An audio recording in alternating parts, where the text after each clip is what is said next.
All right, well, thank you very much for joining us for the last session of today. It's been a great day. It's been a long day. Apparently, it's been a beautiful day outside. And while we've been inside, the Prime Minister is still Scott Morrison, okay? We know how things operate here in Canberra. But look, our final session today is about lost language, lost culture, and we're going to talk about the consequences of languages, and disappearing or being extinguished or being told not to teach them, and we'll talk about the experiences that these four esteemed panellists have had in their own communities. I'll reintroduce two of the panellists who spoke earlier today, and I'll introduce the two new panellists who are joining us for the first time. Tyronne Bell. Tyronne is a Ngunnawal descendant who grew up in Yass, learning traditional culture from his father, who was an iconic figure here in Canberra, Don Bell. Tyronne has become a strong advocate for the recognition of Aboriginal culture and language, and in particular the culture and language of the Ngunnawal people. And since the mid-80s, he's been involved in many Aboriginal cultural heritage surveys to protect and conserve Aboriginal culture in this region. He's very passionate about Aboriginal culture and heritage, and established his own Thunderstone Cultural and Land Management Services Aboriginal Corporation, which has now been operating for 6 years. So please welcome Tyronne Bell.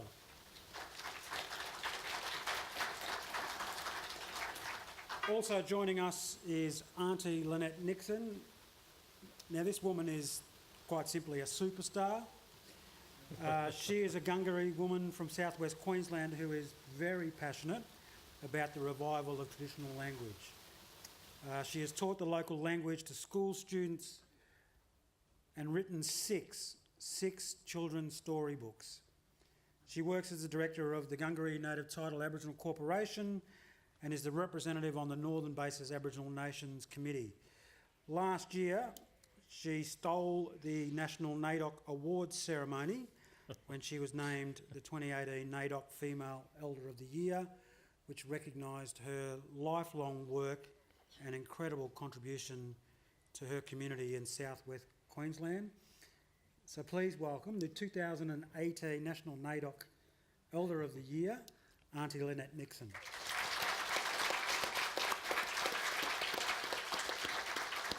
And of course joining us is Kim Scott, celebrated author, writer and celebrity from the West, and Ray Ingrey, who is a magnificent leader in Sydney's La Perouse Botany Bay region.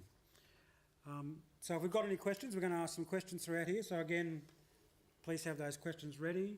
But before we get to a question, we might get our two new panellists to talk about the work that they're doing in their region, because we've heard from the other two panellists. So, Aunty Lynette, am I able to get from you just a bit background of the work you're doing in your community? Can I just interrupt? Sorry, we've got a problem with the microphone. Okay. So if I could just... Yeah. Oh, if you could use this one. All right. In stereo. I don't have a very big voice anyway, so... Are you comfortable? Yeah. Yes, thank you. Yeah. Yes, I'd just like to say, Naya, Umbi, Ingrey lady from southwest Queensland, Mitchell, from the Great Maranoa River. That's why I'm so interested in the Murray-Darling Basin, because the Maranoa River is the head of that system. So we're very much involved in that. I'm still on that committee. There's a national one and there's a Queensland committee. I'm also involved with the Ingrey Aboriginal Property Association. That's our committee that holds the native title determinations. We have two, and we've got another one coming up in July next year. So that'll be our final claim to our land, and we'll have acknowledgement for all the land that we belong to. It would have been about 25 years ago when we were fighting for that land, because we were told by other groups that there was no Gungri people, that maybe we just popped up out of the ground like daisies or something. So we said no. So we all, there was a big gas pipeline at the moment going through from Wallumbilla to Nokatundra, and of course money became involved, and so they were just trying to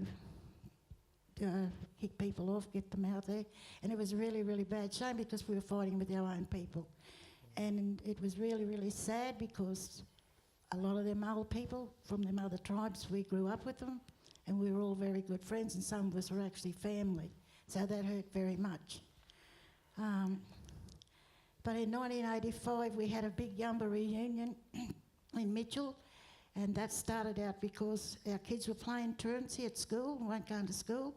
So we had a good head teacher there at the time, and he suggested, what can we do to get these kids involved in school and committed back to school? So we got together as a committee and started talking about the Aboriginal history, and a lot of that history became involved with the two Yumbas at Mitchell.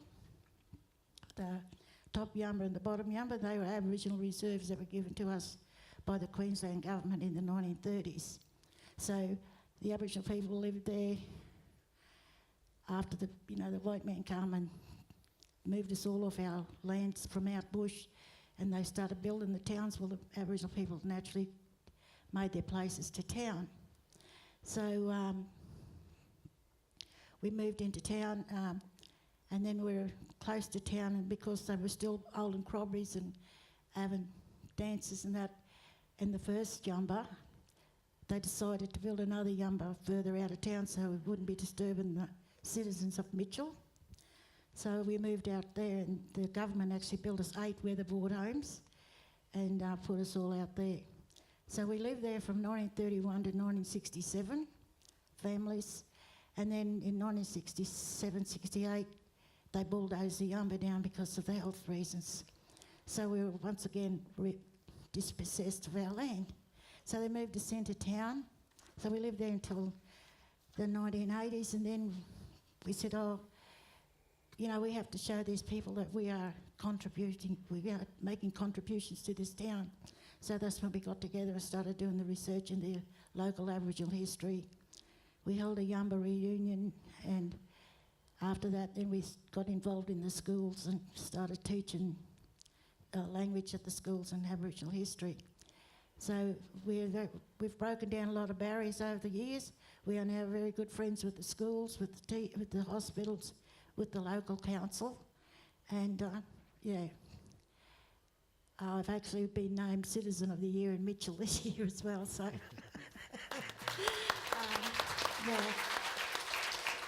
so anyway, do you want to know anything else? No, that's good. Thanks for the introduction. Tyronne, do you want to give us a brief overview of the work you're doing? Yeah, I started 6 years ago to revive Ngunnawal language. I'll just make it clear, the reason I say Ngunnawal, it's the right way to say it, not Ngunnawal, because Ngunnawal is a white man's interpretation, and I want to move away from that. So in that time, we've actually taught some very interesting people language. One of them was our ex-Prime Minister, Malcolm Turnbull. That was for closing the gap speech. So that was the first time in Australian history that then Prime Minister got up and spoke in Aboriginal language to address Parliament. So that was a really big thing for us to do, because I really believe in that. For the then Prime Minister to do that, it knocked down a lot of barriers right around the country and all that to incorporate other states and territories to have more traditional custodians, language holders to come out and speak their language. So I was actually walking around thinking that to revive our language and that, I actually felt very lost in the early stages because it felt like I didn't have a soul. Because everyone said, well, you go out and do survey work, you do all this other stuff, but you don't speak your language. So that's where I started talking to IATSIS with Jackie Troy and Michael Walsh to start to make things happen locally around here, because I'm actually really big on educating people. And you know, I had a couple of people who went to the Prime Minister and said, well, why are you learning dead language? And I said, it's not dead, it was asleep. So I'm looking at really to revive it and have it here and on our traditional country again. So yeah, well, that's all I'll say. Thank you, Tyronne. And if we get time, we'll talk about how you've taken the language and incorporated into the national anthem. Yeah, Right? We might talk about talk later. about that, yeah. Before we get to questions, I want to talk about language. I saw a phrase a couple of years ago that language is the gift from our ancestors. What does language mean to you, Kim Scott? You're looking at me. Mm-hmm. We're talking about Aboriginal languages. Noongar language. Well, that's one of those nice big questions. You have to deliver it to me. It means a great deal. It means, Tyronne's just talked about a soul, something like that. It gives me an alternative to being some other way of being than just reacting in a sort of angry way against some of the processes of colonisation. It gives me an opportunity to reconnect with a pre-colonial heritage, and I find it interesting that some of my work with Noongar language has helped me read the historical archives differently and see aberrations in there and realise, other than having to display the markers of oppression to assert my identity, that I can see great examples in those early archives, like I put up there this morning, lifted from the archives. Daisy Bates gave a bit of a translation, but because I've been working with language, I could work out what was being said. And that opens up, you start to realise that one's ancestors' first contact, how generous they were, much more than just warriors, as important as that is. That there was early Noongar people moving into literacy almost immediately, like we heard as the New Zealand case there, those early examples of writing. A whole business of being culturally skillful, cross-culturally, and adept in terms of a dynamic sort of culture. I think we heard Nick saying at the beginning of this, languages aren't we shouldn't say they're lost, they change and they move. So I think one of the things, if I can keep going here, I've almost forgotten the question.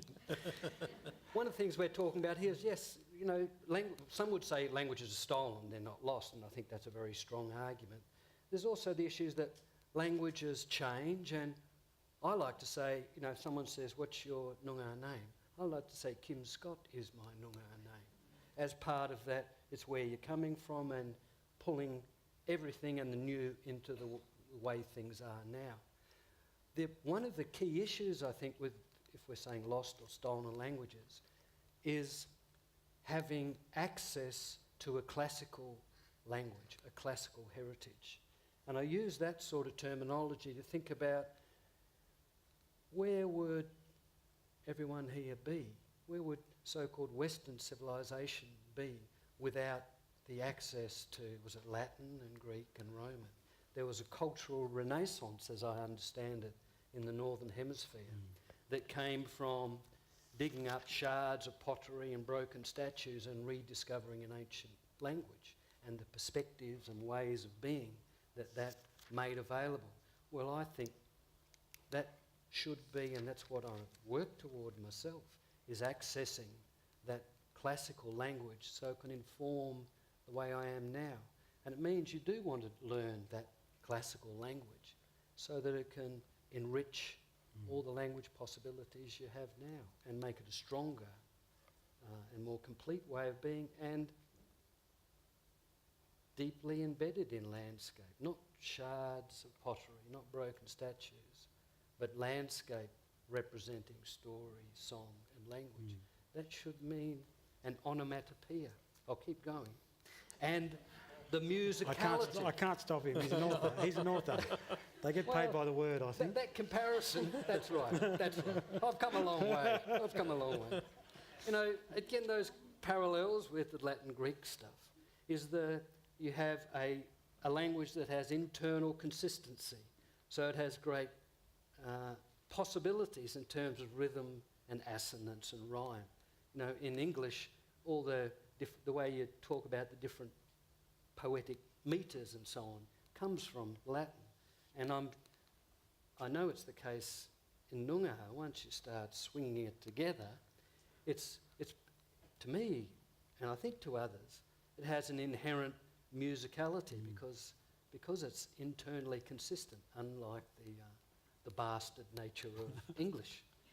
So that's the beginning of an answer to your question. I'll stop. Comprehensive answer to kick us off. Ray, what does language mean to you? Again, I was entrenched in response. He's spellbinding, isn't he? What is language? What does Indigenous language mean to you? As I mentioned earlier, your language is what connects you with everything around you from an Aboriginal perspective. It encompasses the physical and the metaphysical aspects of our world. It gives us reasoning on why things are the way they are and connects us to our whole way, our Gibra. It's explained to me from a young age that because you can't separate language, culture and stuff, that our people are a long chain and we're just one link in the chain. So all our work that drives us to ensure our language, our culture is stronger, in a stronger place, is to ensure that we don't break that chain. You know, we don't want to be the broken link in a chain that's gone forever, and I think a lot of the efforts that we're doing to ensure that our language and our culture is strong is around that cultural philosophy. Thank you. Aunty Lynette, what does language mean to you? It means a lot to me because we was told of the story of the Mundagara. Is a serpent, the rainbow serpent that came down. Well, we believe that the Mundagara came down and went and made all the water holes and water rivers and everything, creeks. And as he went and did that, he buried that language in that land. So that language belongs to that land. And I do believe that that land listens for the sound of your voice. And I think the minute that you start speaking your language on your land again, the whole system becomes much healthier. The people become healthier. The bush becomes healthier. Then you teach them all about the bush. It's all together. It's not one. It can't be divided. Yep. Thank you. That's the soul of us. Tyronne? Well, to me, it's also like what everyone else has said here, but it's your identity. It's where you fit in the landscape, your environment. One thing my late father always said to me, and that always resonated with me, is that he said, we've always adapted. And he said, well, you know, we've been doing this for 60,000 years plus. Dad always said we've always adapted. And, you know, that's why I'm actually proud to be an Aboriginal person, but also to be part of the oldest living culture in the world, continuous. And this to the panel, do you think that Indigenous languages can give the greater nation a stronger sense of connection to country that's deeper than just Western naming? And Kim, you used some great examples of where you're from, you know, calling it Barren Hills or, you know, Western names, whereas giving it a Noongar name gives it a sense of time and a sense of connection. Do you think that Indigenous languages could help give this nation a stronger connection to the continent and to country more than just 250 years? Kim? Absolutely. But you've seen how I hog the bit of time, so maybe Okay. we move around. Because I get nervous. Okay, I can't Ray? stop. Yeah, I think we're on the right track I think that, you know, having people better understand the local Aboriginal or Indigenous culture of the area that they're in can be something wonderful for our nation. Our young kids, when they're taught stuff and they don't ask why. The reasoning behind it is a cultural reasoning. So in our area we have Buri Buri or the humpback whales travelling up and down the coast, migrate. And when we ask the kids what are they doing when they come into Botany Bay on the coast, oh, they're looking for his baranga, his vessel. You know, that's their first reasoning behind it. But from a Western point of view, it's got to be science related. It can't be about our connected to our ontology. So, you know, we've got those reasonings, once they start to align themselves, I think people will get a better understanding, and they'll understand why certain landscapes in our country, certain animals and plants are the way they are from our old dreaming stories. And once we start to get a handle on that, I think languages and culture will be fully embraced and we'll be in a better place. Now, Aunty Lynette, I see you nodding your head there, and you spoke about the language coming out of the land. How do we share that knowledge or that experience with non-Indigenous people to give them a greater sense of the country that they're on? Well, we actually share the Mulnagully story with everybody. Then you take them out and you show them the country and the names of all those things that are on that country. And we have a word in Gungri that says Nullangu. And Nullangu means mine and yours, ours, big mob sharing. So we need to share. We've come this far, and it's time we started living together with the proud thing of that country where you are now. The history, that rich 60 million years history that's there. Yeah. Thank you. Tyronne? Yeah, well, naturally I run guided tours and all that around Canberra, and I've just been inundated because there's a big shift where the wider community are starting to really engage with us to find out what the stories are. And it's also about our role and responsibility is to take them out and interpret country. So it's not like go out and tell them everything, because naturally we can't. But it's, like them seeing it through our eyes just a little bit to understand the landscape and learn to respect Mother Earth that we have done for a long, long time. Okay. Thank you. All right, we might open it up now for general questions. If you've got a question, just pop your hand up and the mics will come down. We might start we'll come to you second. We'll start at the back because our mics are there. Thank you everyone for those really rich insights. I also wanted to thank Tyronne for the fantastic work he's been doing with Australian diplomats in Canberra, teaching us about Indigenous language and culture, and really equipping us to better represent all Australians overseas. So thank you. Yeah, I haven't started that project yet. Well, we appreciated the training that you've already done, so thanks. And it's been a privilege to go and to teach different departments the acknowledgement to country.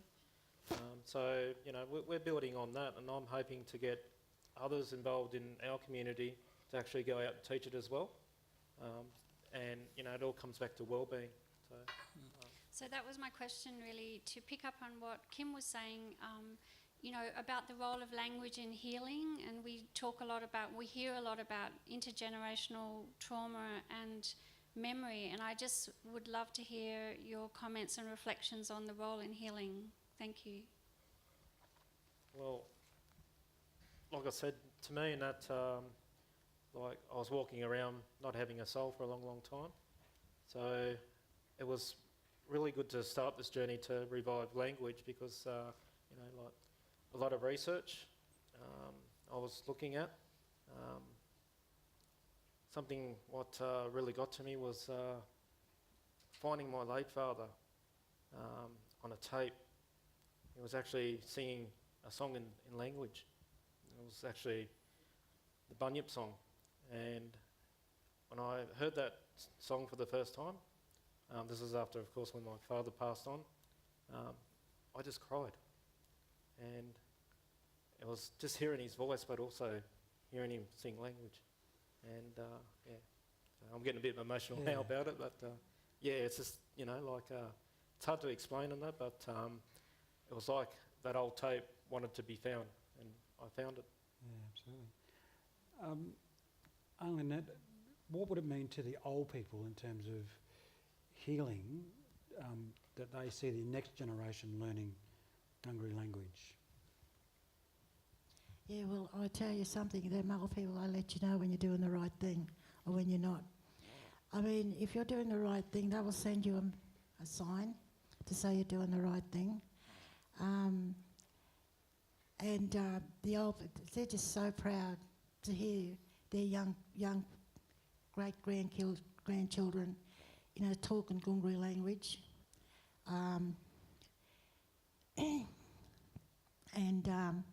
I mean, they've actually done their national anthem and the Lord's Prayer in Gungari, and that's probably only been achieved in the last couple of years. We've been very, very fortunate to have Des Grum working with us and helping us with that. So yeah, I mean, it brings the tears to my eyes when I feel so proud that these little ones and the younger generation are taking this on, and they'll take it a lot further than what we did. Yeah, because we had a lot of things in the way. We're trying to just make things easier for them by breaking down those racial barriers. Yeah, thank you. Ray, what did it mean for the old people of Lapa and Sydney to see their next generations relearning, maintaining that language, and that connection to country? We, our old people who I talked about earlier, we worked with when we first started off,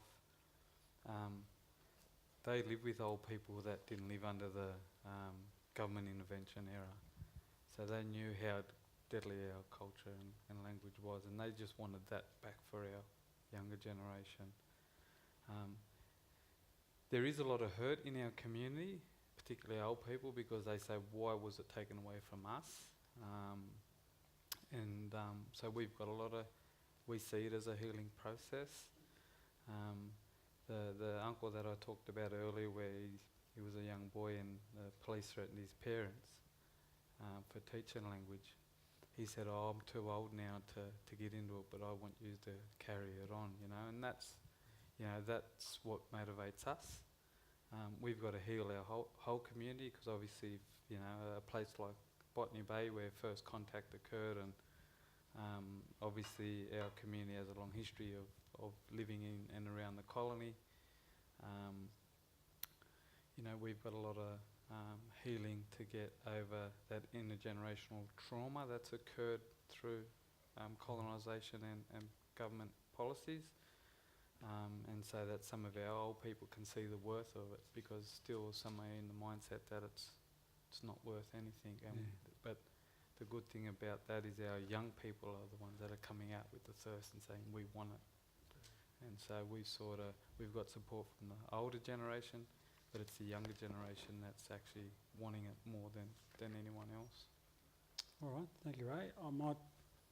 You can answer the next question, Kim. Okay. Oh, no, don't get me started. Question down the front, then we'll go up to the top. Yeah. I have both a comment and a question. The comment is to Kim. I belong to a first Australian autobiography reading group under University of Third Age, and we normally do autobiographical books, but we made an exception and looked at Taboo last year, and I wanted to say we all enjoyed it very much. And I think it has the essence of. I know it's a fiction, but it has the essence of truth, and we enjoyed it. And now my question is to Tyronne. I notice you're going to give a talk, going to give a lesson in Ngunnawal tomorrow. Are there any facilities, or are there any lessons that are being given to people? Say for a non-Indigenous bloke in his 60s. We've been working hard to try and get funding and that to make things happen. But you know, at this stage and that, you know, we work in partnership with IATSIS, but also through my business, a lot of contacts I got around Canberra with hotel chains and other people, where they're happy in that to provide, you know, the facilities, but also, you know, like just to help us out. So I always look at that as also reconciliation in that too, because, you know, naturally it's a win-win for everyone. And Tyronne, there was a pilot project here in the ACT teaching the language in preschools or kindergartens, wasn't there, a couple of years ago? Yeah, we started off studying in primary schools and that. So that sort of went off track a little bit because of community politics, but that's another story. So we actually just started it last year, and again, that's where I'm hoping to get everyone in the community involved. Mm-hmm. And would you like to see the language go to a stage where non-Indigenous people can learn the language? Yeah, well, we're ease? actually teaching the acknowledgement to country, but again, in that, you know, that's just through departments, but we're hoping to open that up to the wider community. Yeah. So I can talk to you after if you want to. Kim, in your part of the world, Noongar language, what's the access to non-Indigenous people to learn Noongar? I think it's quite reasonable. There's at least three or four community groups that I'm aware of, Noongar-led, that are offering Noongar lessons. There's at least 2 choirs that are combined Aboriginal and non-Aboriginal. Our new sporting stadium has, this would be a time capsule text, has Noongar language all around it in huge letters. It would be, I wrote that, there would be an exercise in translating that, but it's deliberately a sort of a time capsule thing. Yeah, I think it's easily possible. In this space, though, what I find very attractive, and I tried to talk about it this morning there, is this need to consolidate it first in home communities, because I've seen and I've felt how empowering it is to teach, you know, non-Aboriginal persons some language and to have them really wanting to learn it, particularly for older people who had exactly the opposite experience. And the way that shifts things around. I personally, I feel the need not to rush too much to that, because, like our audience here today, more enlightened members, because we've still got racist dogs around and all that sort of, more enlightened members of our shared society do want to, it's healing for them as well, do want to be something other than just a shallow, shrill settler colony. But given our sort of history, let's take our time with it, and it's a long game, this sort of thing, rather than too glibly do it. But it's complex, I think. All right, thank you, Kim. Another question up the middle. Just wait for the microphone. I will grab the microphone so people on Facebook can hear you. It's all about the likes on Facebook, so... All right, yeah. Like this. Yeah.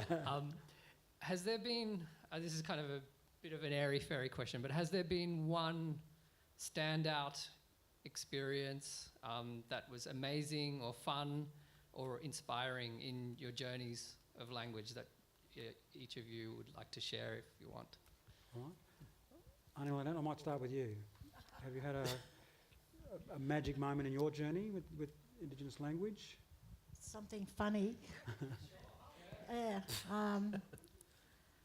Well, I guess the funniest thing is we teach the children to do the hokey pokey in language, and when you come to, you know, you put your bunty in, that's your bum, the kids just love it. They think it's hilarious. Yeah, and you know, that's really good, yeah. They love it, they enjoy it, yeah. But even when you tell them to put, you know, like the murder and the dinner, it's all new to them, and they love it, yeah. It's a good way to teach kids. Yeah, I see you fellas do it too, yeah. Ray? Probably not as like that sort of fun. I think when we approach community members of all ages in our community and we say to them, what language do you know? Oh, I know nothing. All right then. And we start to listen to the tapes and start to say words and they go, oh yeah, so-and-so used to say that and so-and-so used to say this to me, but it actually meant this. And that's rewarding because people actually go, geez, I just thought that was just common, what we spoke, like everyone spoke it, living in an Aboriginal community, a discrete Aboriginal community like La Perouse. There was a story where, and I had it up there, an example of how we confirm words, and there's this word called ngunda, which is means black. And where communities say today, we had a little dash because nobody could remember the word, like at that stage could remember the word for black. It was in our archival material, our people were saying it on tapes. And so we were talking to a group of people from our own that were working in the education system to start to have the conversations of putting into schools. And we said, oh yeah, on this tape, listen to this tape, and one old woman said, ngunda jira for black hair. Another old woman said, ngunda woolly for black woman. And one started tearing up, and she said, my grandmother used to call me that. And we knew that her grandmother was a fluent language speaker in her younger days. And so it's like those types of moments for us is rewarding because despite what people think around, our community have ongoing connections to coastal Sydney. Like I said, our last fluent speakers that were known speakers of language died in 2000 and 2004. So people will say they don't know, but when you scratch the surface a little bit, there's actually more to it. So they're rewarding for us. Okay, thank you, Tyronne. Apart from teaching one of our 19 prime ministers we've had in 2 weeks, the language, has the new prime minister come to the party? No, he's more interested in learning the Cronulla Sharks song, I think. But that's probably the biggest thing for me, and that was hearing my son speak language for the first time. As you know, like Ray was saying, it's all about the next generation. And you know, like to me, I'm only a traditional custodian. I'm only here for a short time, and it's all about passing that knowledge and culture onto the next generation. So yeah, that was a really big thing for me, and that to hear my son speak language, and you'll hear him tomorrow. Do you think, going back to the Malcolm Turnbull example of using language in the Parliament, would you like to see that as a regular occurrence in the Parliament? Well, it should be. But you know, I'll be telling them that if they want to learn naughty words and that, there'll be additional cost. But I'd like to see Hansard translate those. But you know, that was another experience that I always remember. But one of the other ones, and that was Professor Brian Cox. So when we spoke about the star system out here on country, he kept on asking about balance, and you know, like he spoke a little bit in language, but he said he's got to come back and we'll go out in the Brindabellas and all that, because I want to show him balance out there, but also that connection with language. So I'll just hope he brings his mate Richard Branson out there. Yeah. Kim, has there been any outstanding moments in your illustrious career already? There's certainly... Not that it's over. Thank you. There certainly has, and I'm reminded of many of them listening here. But the one I think I'd offer that's perhaps a little different, picking up on some of the things we'd said before about language connecting stuff. I'm very interested in the idea that classical language might be a catalyst for certain things, especially when you get people in ancestral country. And I referred to it in passing this morning. We were trying to, on a sort of a hunch based on some scholarly work with paperwork and people's fragmented memories, to reunite a story and a song in really areas where it's really hostile history. Reunite a story and a song with a particular landscape. And so we had a notion, and we went in, it was about 3 cars, 8 or 10 of us or something. And it's sort of high risk. There was funding body supporting us, a local natural resource management mob, and they're all coming along in official capacity. And we got out there and it started to make sense, and we were using phrases from the story.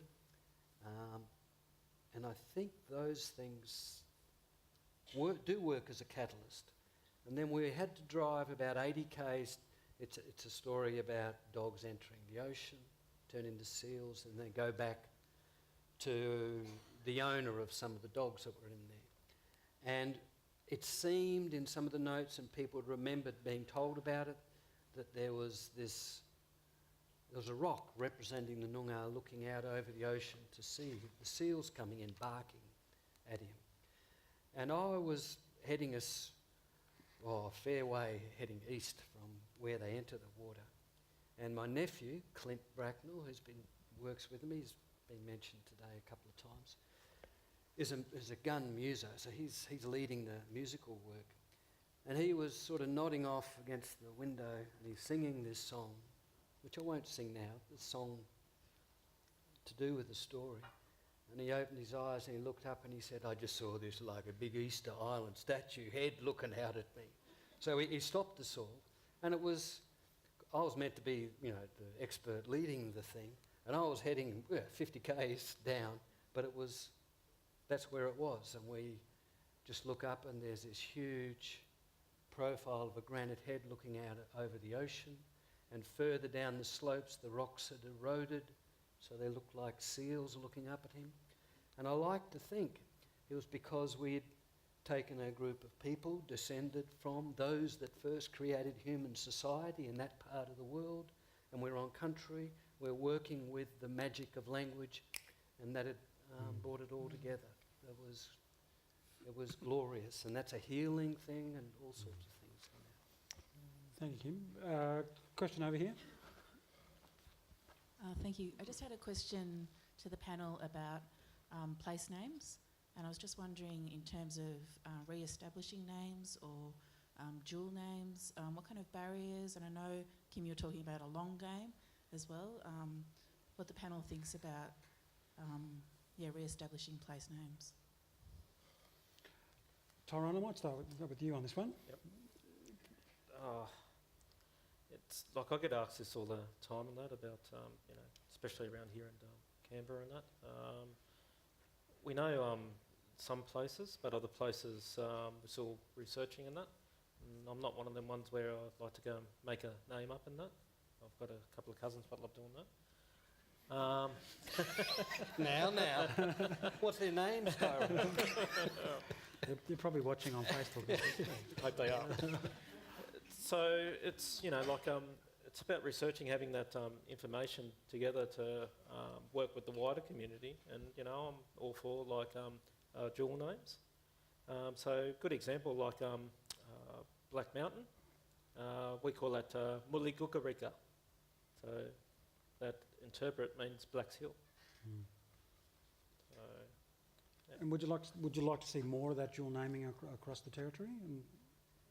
Yeah, for sure. But again, in that, there's one or two people out there what might have a different opinion about names and that. But Aunty Lynette, would you like to see? Queensland is famous for a lot of names that are derogatory to Indigenous people. Would you like to see a lot more Gungri names of places in the region? Definitely, yes. Unfortunately, we don't know a lot of names for a lot of things, but a lot of the towns are, like Muckadilla, Dolbydilla, they're all Aboriginal names. So these little towns are Muckadilla, Dolbydilla, Mungalala. So that's all Gungri language. But, it would be great to have a sign outside of Mitchell saying, Ukamindaya Auntie, Gungri country, welcome to Gungri country. May the spirits look after you and watch you while you're on our land. Yeah. And do you think one early step of that is that people are already speaking language when they're mentioning town names? Do you think that there should be an education process behind that, because you learn more than just the name of the town, you learn about why it was called that and the Indigenous history of that region? Yeah. Okay. Yeah.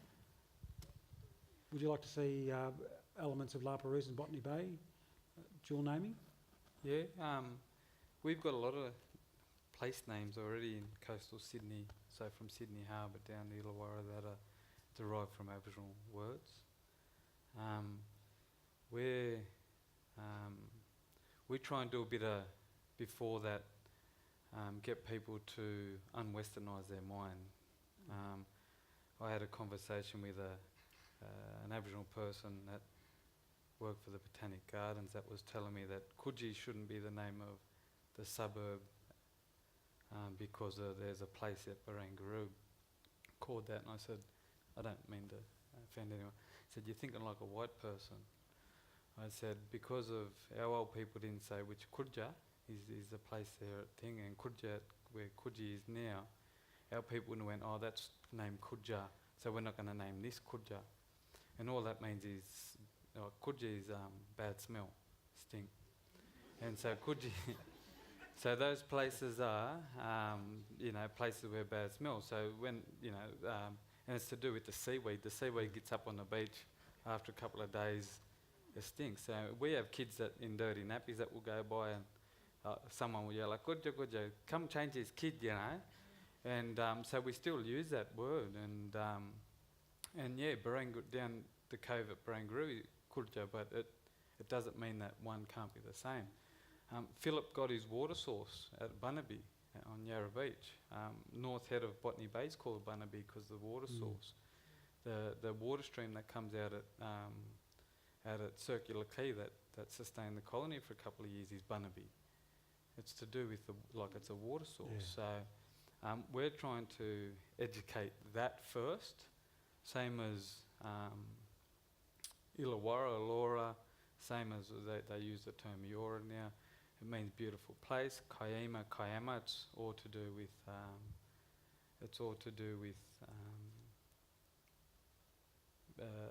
a place where you can get good fish, and we still use these terms today. So yeah, we would love to do that and educate that way, and then look at further in the names of our places. All right, we're going to start running out of time here. Are there any other questions?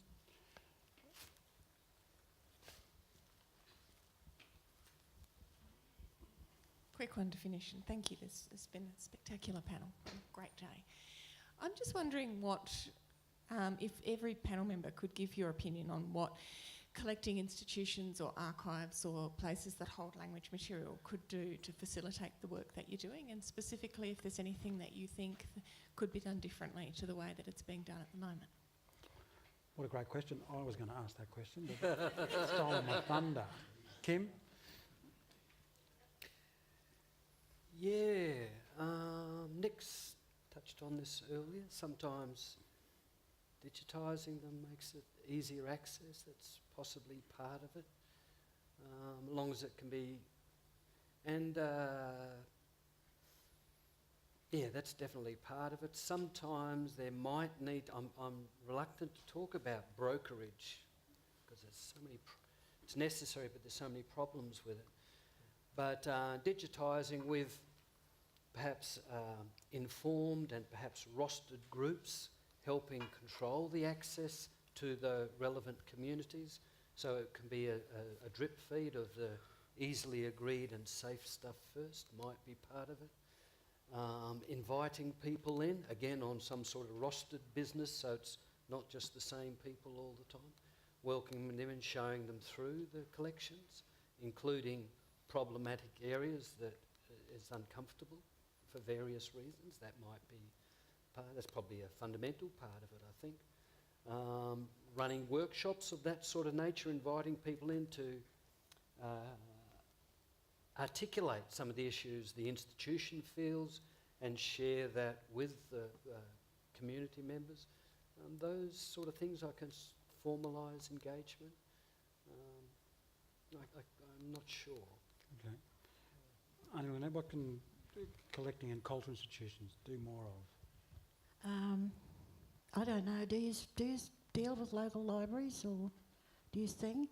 So I guess out our way, a local library would be good to give access, like all the digital stuff, or whatever they ask you for, you could do it for them. Like local history places, you know, like there's a lot of them out there as well. People doing a lot of history. I must say not a lot of Aboriginal history, but I mean, I'm sure they would want access to stuff as well, for history from their place. But I'm just thinking the local libraries, and you know, how do schools get? I'm asking questions now. How do schools get? Do they access stuff that you have here, or? Yeah. Okay. Well, I guess that'd be one way.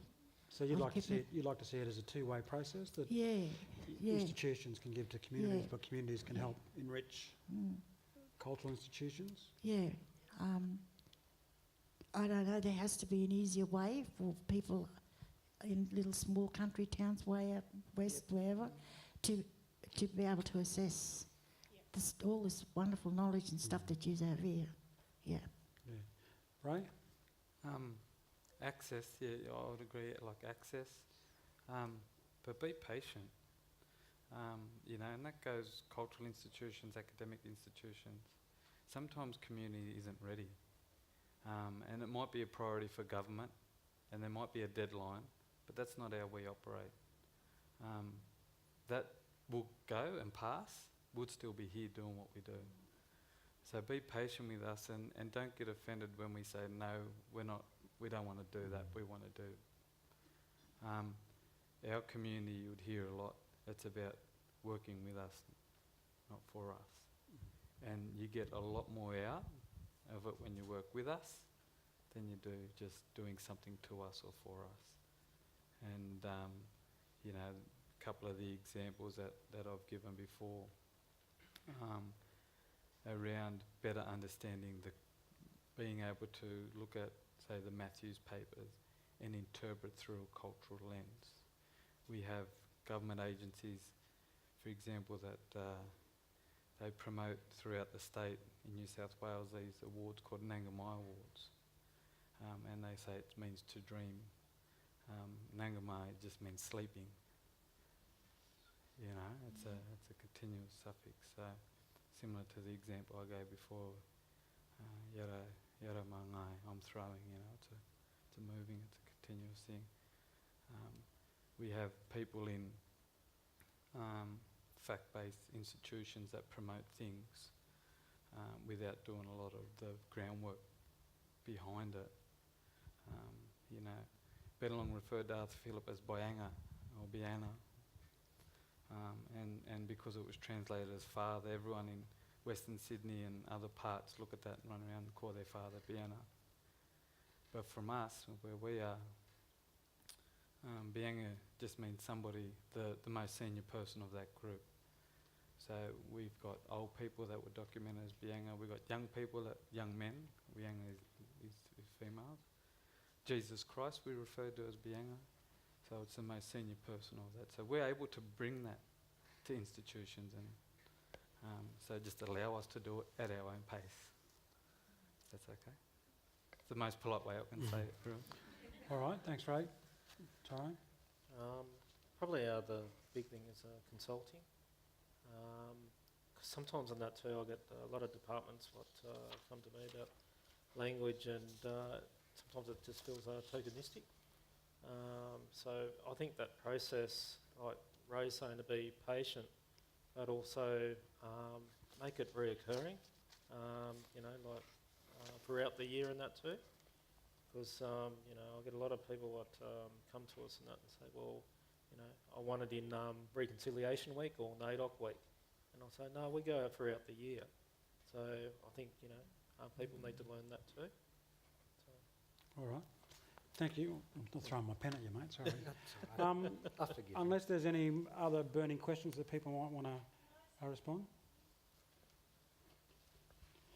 I feel like Tony Jones trying to close off Q&A. But please, we might take this as the last question. Yep, thank you. Hi, thanks everyone. I feel like there has been a lot of mention of institutions. I'm part of the educational institutions. I'm a teacher, a local teacher in Canberra. And from personal experience, having had a father who was Russian but felt basically cast aside as a migrant in Western Sydney growing up in the 50s, who didn't lose his language but refused to teach me his language because he didn't want me to be discriminated against. And my mother, who from a British background, totally dominant space, never learnt his language. As a child, I grew up hungry for language and hungry for an imaginative experience which resulted in me being drawn towards French, Japanese. I studied French and Japanese until year 12. Then I went to live in France, and then I crossed the border and went, oh, Italy. I could understand a lot of Italian as a result. To cut it short, I felt like I was always fleeing Australia in search of a story and a connection to country. I feel that there are many of my students who are hungry to connect with the space that we are on now, and that as a culture we're very lacking in not having that knowledge and language and those connections available to students. And I know it's a long, slow process, and I know it can't be hurried, but I also don't want these opportunities to be lost when there are people that are really willing to facilitate that exchange to the younger generation. So yeah, I mean, I have been in touch with Tyronne. Marissa? And yeah, and I'm very keen for, I'm non-Indigenous, but I'm very keen to facilitate a connection to this place that we're on, because I know personally there was a real disconnect growing up, simply from growing up and feeling connected to the land but not having any language for it. So thank you all to your... All right, just on your that time. topic, like of the session, can I just... Yep. And it's to the comment that was made earlier around, seeing languages as lost. In Sydney, Aboriginal people like George Thornton was advising the colony that anyone born after the colony was established, they weren't authentically Aboriginal. So over the 1800s, early 1900s, there was this big push to delegitimise people's connection to the area. So my language, Dharawal, was in 1875 was recorded as being extinct, but our last speakers died in the early 2000s. So how could it be extinct? So over time there was the last king of this. Bungary was the last king, though he married Gooseberry. Gooseberry was the last person of her tribe, even though William Worrell and those were still alive. So I think to that point is, if we don't have our language, it does affect our well-being, but nothing's impossible. And all of us up here are doing a whole heap of work and can demonstrate that, put in a bit of hard yards with the support from the right places, we'll get there and nothing's lost. All right. I think that's a great point to end it on. All right. Please keep your applause going for Ray, Lynette, Tyronne and Kim Scott. And JP. Great panel. And in fact...